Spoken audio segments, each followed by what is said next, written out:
Hello student, स्वागत है एक बार फिर से आपका अपने यूट्यूब चैनल टारगेट सेमेस्टर में। आज की इस वीडियो में हम लोग सिलेबस डिस्कस करने वाले हैं और ये सिलेबस ज्योग्राफी का है। अगर आप इंडिया की किसी भी यूनिवर्सिटी से बीए कर रहे हैं और आपने ज्योग्राफी सब्जेक्ट लिया है और ज्योग्राफी सब्जेक्ट में आपको पता नहीं है कि क्या क्या पढ़ना है, तो आज के इस वीडियो में आपको पता चल जाएगा कि ज्योग्राफी में आपको क्या क्या पढ़ना है। ठीक है, सिंपली जो आपका सिलेबस होता है वो 4 यूनिट में डिवाइड होता है। हर यूनिट में जो टॉपिक होते हैं, जो चैप्टर्स होते हैं, उन्हें हमें पढ़ने होते हैं। तो चलिए हम देख लेते हैं कि आपकी इस सिलेबस में क्या क्या दिया हुआ है पढ़ने के लिए। ठीक है, तो चलिए स्टार्ट करते हैं आज के इस वीडियोज को, आज के इस सेशन को। ठीक है, देखिए आज के सिलेबस में अगर हम लोग देखें तो यह है आपका ज्योग्राफी, फिजिकल ज्योग्राफी का सिलेबस। फिजिकल ज्योग्राफी में अगर हम लोग यूनिट नंबर 1 में देखें तो क्या पढ़ना है भाई? नेचर पढ़ना है, स्कोप पढ़ना है और ब्रांचेस पढ़ना है। ये तीनों चीज़ें पढ़नी है। किसकी पढ़नी है? तो फिजिकल ज्योग्राफी के नेचर, स्कोप और ब्रांचेस पढ़नी है। उसके बाद हम लोग पढ़ेंगे जियोलॉजिकल टाइम स्केल। क्या पढ़ेंगे हम लोग? Geological time scale.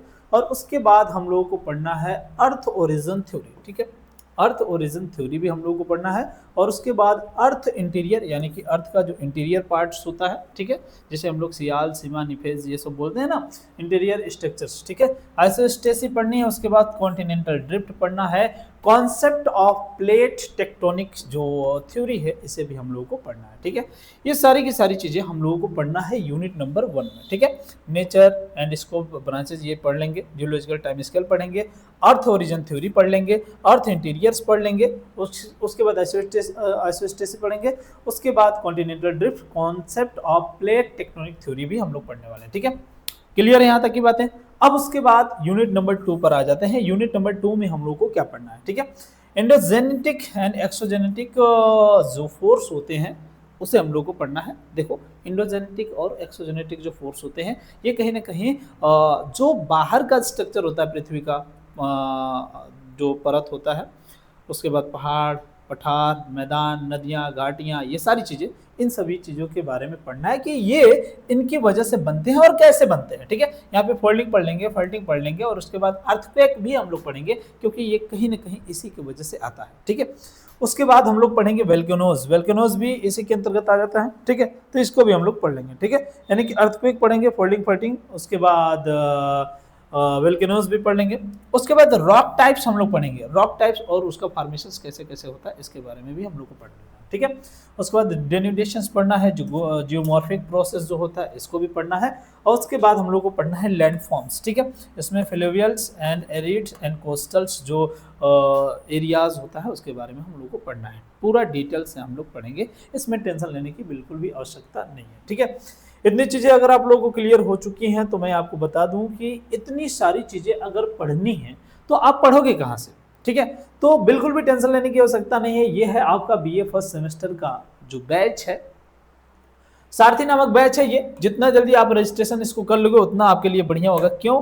क्योंकि ये जो बैच है ना, इस बैच से बच्चे केवल पढ़ते ही नहीं है, ठीक है, और केवल पास ही नहीं होते बल्कि इससे बच्चे टॉप भी करते हैं। ठीक है, अगर आप सब्जेक्ट लिस्ट की बात करोगे, देख सकते हो सब्जेक्ट लिस्ट कौन कौन सा है। इंग्लिश है, हिंदी है, ज्योग्राफी है, हिस्ट्री है, सोशियोलॉजी है, पॉलिटिकल साइंस है, इकोनॉमिक्स है और साइकोलॉजी है। ये सभी के सभी सब्जेक्ट आपको मिलने वाले हैं। मेंटर्स आप लोग देख सकते हो, इतने मेंटर्स हैं जो आपको सारी चीज़ें पढ़ाएंगे। ठीक है भाई, फीचर्स देख सकते हैं क्या क्या है। थ्योरी क्वेश्चंस है, क्लास नोट्स, पीपीटी, ये सारी की सारी आपको ऐप में मिलने वाली है। इंपॉर्टेंट एमसीक्यू मिलने वाला है, शॉर्ट नोट्स मिलने वाला है। पर्सनल मेंटरशिप, अगर आप चाहते हैं कि कोई भी मेंटर्स जो आपको बहुत बढ़िया से पढ़ा रहा है और आप चाहते हैं कि वो आपको गाइड करे और आपको बेहतरीन तरीके से तैयारी करे, आपको जो सेमेस्टर की जर्नी है, सेमेस्टर की जर्नी से लेकर के आपका जो कंपटीशन का एग्जाम होता है उसमें बेहतरीन तरीके से तैयारी करा के आपको नौकरी दिलाने तक की गारंटी ले, तो उसके साथ आप बेहतरीन तरीके से जुड़ सकते हैं। ठीक है, चलिए भाई,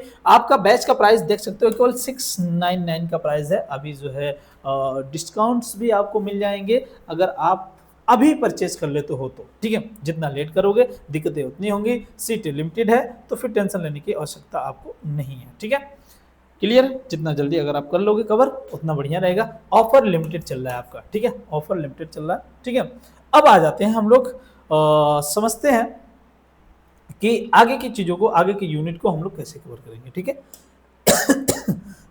देखिए यूनिट नंबर 3 में क्या पढ़ना है। यूनिट नंबर 3 में पढ़ना है compositions and structures of atmosphere.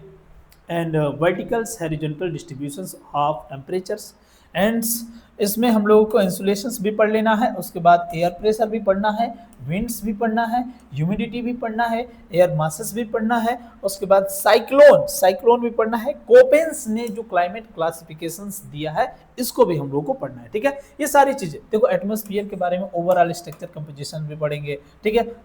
Vertical और हॉरिजॉन्टल जो डिस्ट्रीब्यूशंस है टेम्परेचर का, इसको भी हम लोग पढ़ लेंगे, ठीक है। एयर प्रेशर क्या होता है, आइसोलेशंस क्या होता है, विंड्स क्या होते हैं, ह्यूमिडिटी क्या होती है, एयर मासेस क्या होता है, ये सब कुछ हम लोग पढ़ेंगे। और सबसे इंपॉर्टेंट है कोपेंस क्लाइमेट क्लासिफिकेशन। यहां से आपके एग्जाम में क्वेश्चंस 100% आते ही आते हैं, ठीक है। चलो भाई, ये बातें क्लियर हो गई। यूनिट नंबर 4 में देखिए क्या क्या पढ़ना है। Major relief features ocean basin, ठीक है, यानी कि ओशियन बेसिन का जो मेजर रिलीफ फीचर्स है इसके बारे में भी पढ़ना है।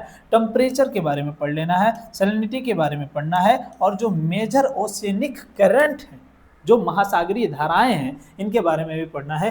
कोरल रीफ क्या होता है, एल्टोस टाइड्स क्या होते हैं, इन सभी के बारे में हम लोग को पढ़ना है, ठीक है। इतनी ही सारी चीजें आपको पढ़ना है, क्लियर है। तो बेसिकली आज के वीडियोस को यहीं पे समाप्त करते हैं। जितना जल्दी हो सकता है बैच को परचेज कर लो, क्योंकि यहाँ से आपको 100% कन्फर्म है कि आपको मिलने वाले हैं बेहतरीन क्लासेस और बेहतरीन मेंटरशिप, और एक तरीके से पूरा का पूरा सिलेबस कवर करके आपको दे दिया जाएगा, ठीक है। तो आज के वीडियोस को यहीं समाप्त करेंगे, मिलते हैं नेक्स्ट वीडियो में। तब तक के लिए सभी बच्चों को टाटा बाय बाय।